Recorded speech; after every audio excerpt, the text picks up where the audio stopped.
UPSC examination क्या है? Engineering services वो एग्जामिनेशन है जो कि यूपीएससी कंडक्ट करवाता है जिससे कि टेक्निकल पोस्ट के लिए। इसमें civil, mechanical, electrical, electronic communication exam के बच्चे एग्जाम दे सकते हैं। इसका जो नोटिफिकेशन है उसमें 235 सीट यूपीएससी के थ्रू फिल्ड करी जाती हैं, 225 सीट आईआरएमएस के थ्रू फिल्ड करी जाती है। और मैं अगर आपको बात बताऊं कि इसमें किसकी एज क्राइटेरिया की बात करूं तो उसका अगर मैं एज क्राइटेरिया की बात करता हूं आपसे, तो इसमें कम से कम जो भी कोई एग्ज़ाम देता है उसकी एज 21 होनी चाहिए और मैक्सिमम एज 30 तक होनी चाहिए। 30 से ऊपर एज इस एग्ज़ाम को नहीं दे सकते।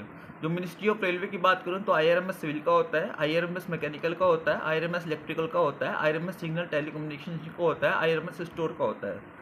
और सेंट्रल पब्लिक वर्क डिपार्टमेंट होता है जो ग्रुप ए की पोस्ट होती है। Ministry of road transport and highway होता है। सेंट्रल इंजीनियरिंग सर्विसेज रोड्स की होती है, ये भी ग्रेड ए की जॉब होती है।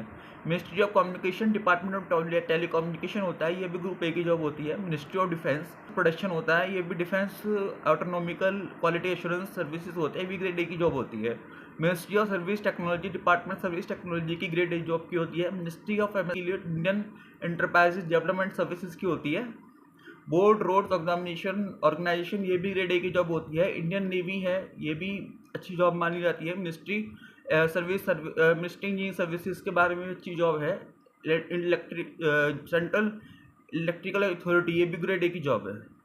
तो इसमें जो रिलैक्सेशन होता है, अगर आप SC/ST के गए हैं तो उसमें आपको 5 साल का रिलैक्सेशन मिलेगा। अगर आप OBC के हैं तो उसमें आपको 3 साल का रिलैक्सेशन मिलेगा। और बाकी मैं बात करता हूँ कि इसकी आपको कम से कम बीटेक होनी चाहिए, अच्छे आपको डिग्री होनी चाहिए। बीटेक या एमटेक हो, पोस्ट ग्रेजुएट आप हो या फिर ग्रेजुएट हो तो इस एग्ज़ाम के लिए एप्लीकेबल है। इसकी सैलरी स्ट्रक्चर की बात करूँ तो जूनियर पे